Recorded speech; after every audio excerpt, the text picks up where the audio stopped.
কামাল হোসেন ৭২-এর সংবিধান লিপিবদ্ধ করেছেন এই বাংলাদেশ কিভাবে চলবে। সেই সংবিধানে আমাদের দেশে রাষ্ট্রীয় ৪টি মূল নীতি নেওয়া হয়েছে। সেই ৪টি মূল নীতি হলো আমাদের দেশে গণতন্ত্র, সমাজতন্ত্র,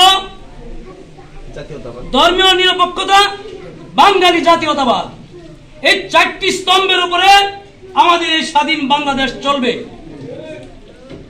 সংগ্রামী সাথী ও বন্ধুগণ, আজকে আমার কাছে অনেক ভালো লাগছে, এখানে অনেক নতুন প্রজন্ম, অনেক ছাত্র, অনেক যুবক এখানে আপনারা উপস্থিত হয়েছেন।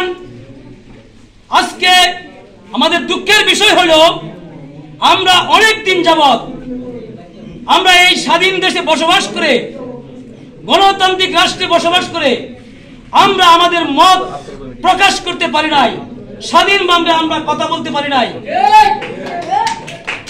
আমরা এই দেশের ইতিহাস, মুক্তিযুদ্ধের ইতিহাস আমাদের নতুন প্রজন্মদেরকে বলতে পারি নাই, আমরা সমাজ সমাবেশ মিটিং করতে পারি নাই। যাই হোক, আজকে আমি অত্যন্ত আনন্দিত এবং গর্বিত। আমার মজনু ভাই অনেক পুরানা একজন রাজনৈতিক লিডার। উনি আজকে, আমি যতটুকু জানি, ওনার সকল শ্রম ঘাম, উনি পার্টির প্রতি যে একটা মানুষকে শোষণ মুক্ত করানো, এই দেশে দুর্নীতিবাজের, আপনাদেরকে বলতে চাই, একটা দুঃখী মানুষের